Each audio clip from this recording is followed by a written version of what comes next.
amazing. The way you got me blazing these trails, the way you taking me through when I was afraid of myself. Show me what I ain't seen and tell me what I ain't heard. Good evening and welcome to Heart with the Hansons. This is Sunday, June 21st, 2014, and I'm your host, Kristen Hansen. We have a very exciting show this evening, Love Addiction. Sounds weird, love addiction. What exactly is love addiction and what are we addicted to? Tonight we're going to discuss the 9 types, what they mean, the signs, symptoms, and how to know if you or your partner are suffering from it. Joining me this evening is my co-host, my best friend, and my husband, Leif Hansen. Thank you, Kristen. I'd like to welcome everyone to our show.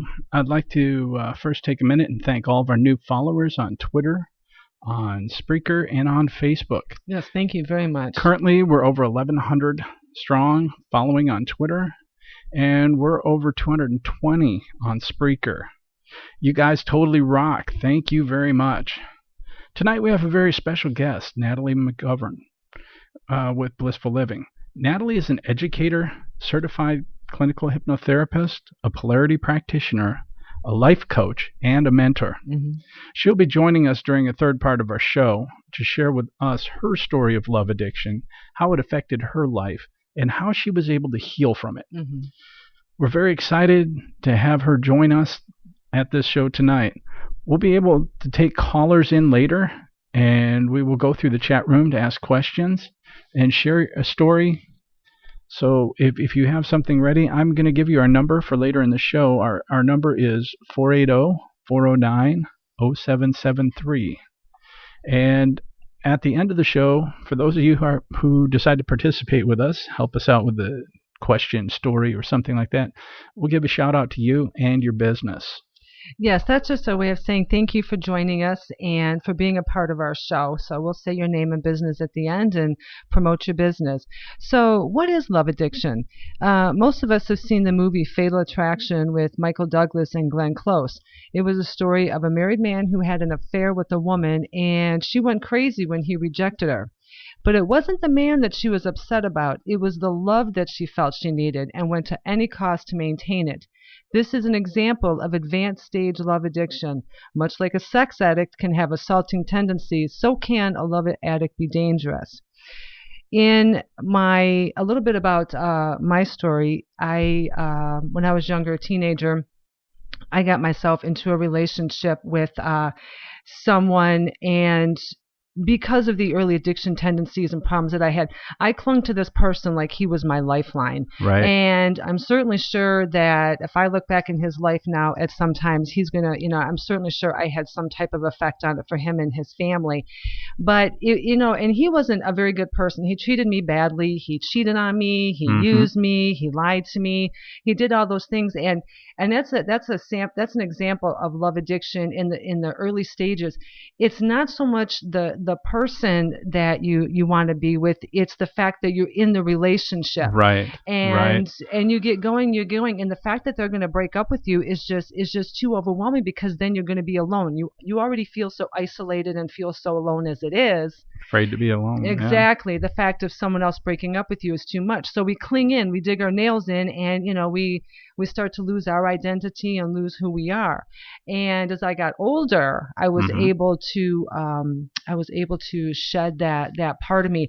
And later on, I'm going to talk on a story about someone that I was in a relationship with that was very dangerous towards me. So next we'll talk about you and your experience that you had. Well, me personally, when I was younger, I had tendencies to cling to people and think, this is what love is.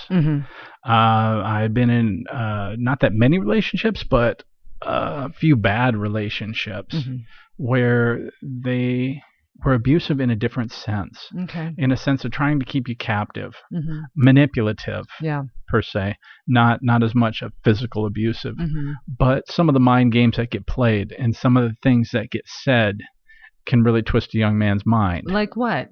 Well, for instance, when you have someone threaten to hurt themselves if you're going to go anywhere, or because they don't know what to do. Now, personally, in some cases, there are people who have some serious issues, like depression and other things. I can understand that. Yes. The worst thing, though, is when it becomes a game is when people don't get help. Yes. And we're going to discuss a little bit about that further down in the show. when we get going. But we're also going to probably touch upon a few different types of love addicts, and I think a lot of people are going to be able to see a little piece of themselves here or there. I mean, I was one who could become very clingy, and I didn't want it to end at whatever cost to myself. I didn't care. I just wanted, because this is how it's supposed to be, right? This is supposed to be how you get to your happily ever after. This one person, they're supposed to be my soulmate, right?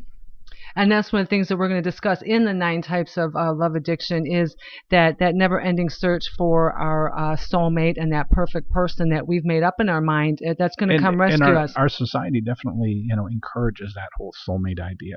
There's that one person for you. Every happy ending to a fairy tale type thing. Sure. So we're going to talk a little bit about what is love addiction. So love addiction is characterized by compulsive patterns in romance, sexuality, and relationships that have harmful consequences for the addict and for the partner. And just like sex addiction, love addiction is also a compulsion disorder, which means that when I was drinking and using, I had, in my mind that I knew I had some limits and I would stop and do this and that. But with compulsion disorders and diseases, the people have a tendency to override their thinking and to override common sense and take actions that they normally wouldn't, and can lead to very dangerous behavior or hurting themselves, hurting other people. Mostly the risk for these people is to themselves, with physical violence, STDs, so on and so forth. So, and although love addiction may sound damaging, less damaging than any other addictions, it shares many similarities. And because love is, pink and fluffy, a lot of people think it isn't dangerous, but it is. The consequences of love addiction can include lost marriages, relationships, child custody, so on and so forth. Also can be health problems like sexually transmitted diseases. Sure can. And, this is where we get stalking from, domestic violence. People can be killed.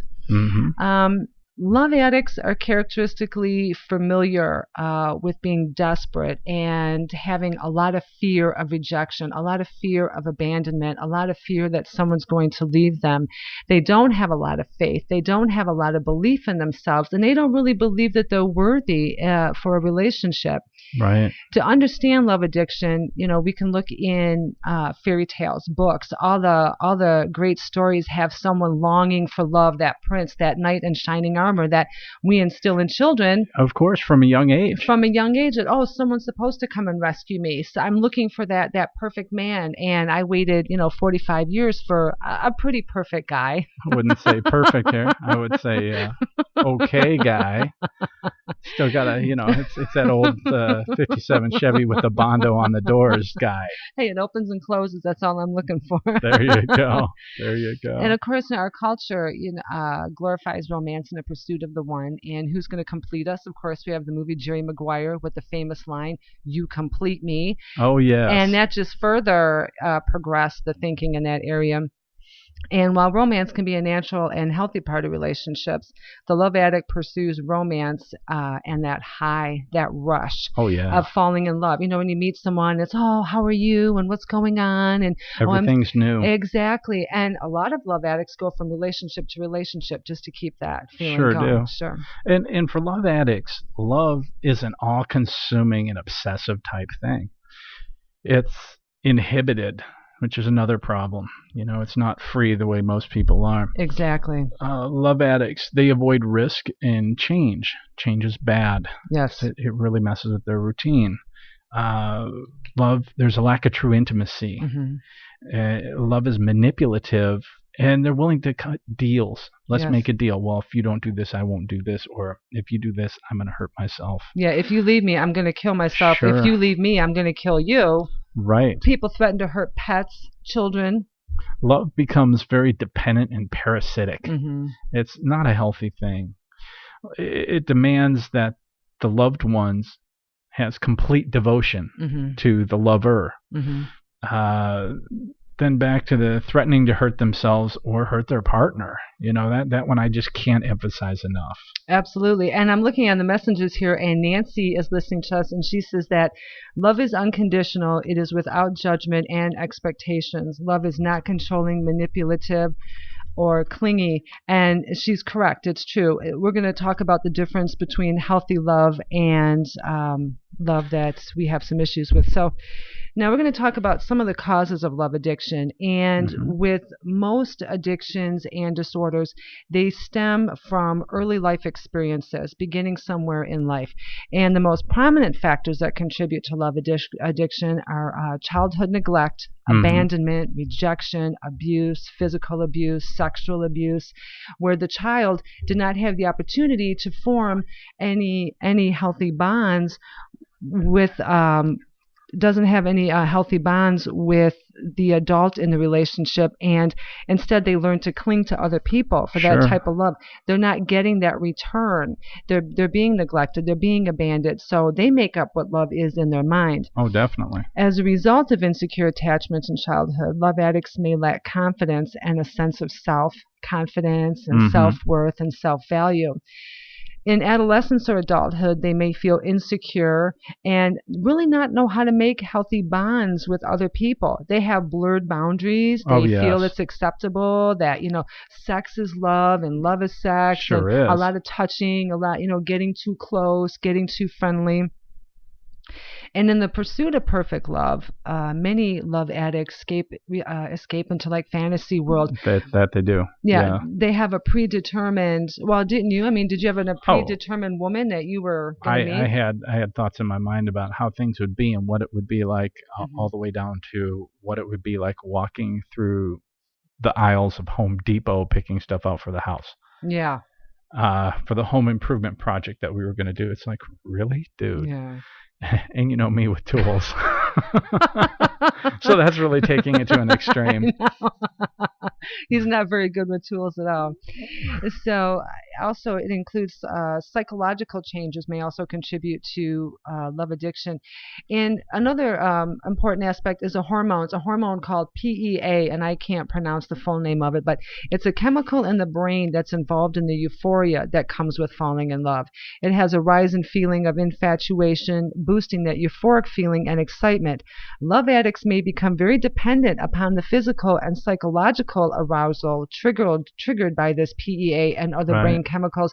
And it's like with sex addiction, they're not so much attracted, with love. It's not so much with love addiction. It's not so much that they're attracted to the love, but it's all the actions that goes around it. Just like with sex addiction, it isn't so much the act of sex that they're addicted to. That's the release part is just a small aspect of it. It's the fantasy around it. It's the fantasy. It's the chase. It's the high. It's running after the person, the hookup, the whole process that goes into it, for sure. So some of the symptoms of love addiction. Now, love addiction isn't entirely about an endless search for love. Some love addicts sabotage good relationships for fear of getting too close, while others in unhealthy relationships cannot let go. While one love addict may be desperate and needy, the other may be controlling and manipulative. Yes. So love addiction can be associated with any of the following patterns, or, a combination of the following patterns. Like a difficulty to sustain relationships after the initial excitement wears off. Constantly searching for a newer, better relationship. Feeling unhappy or worthless when alone, but scared and dissatisfied when in a relationship. Yes. It's not good either way. Yeah. Repeatedly attracting troubled or emotionally unavailable partners. That was my calling card. Any guy that, and it was always emotionally unavailable, any guy that I met, he could never be there for me through love, through emotion, whatever. I had such a tendency to just picking the worst guy ever. Sometimes it just goes that way, yeah. I'm guessing. But, confusing sex with romance and confusing those for real love. Escaping feelings of loneliness or unhappiness through sex or relationships. Having multiple affairs, serial dating, having anonymous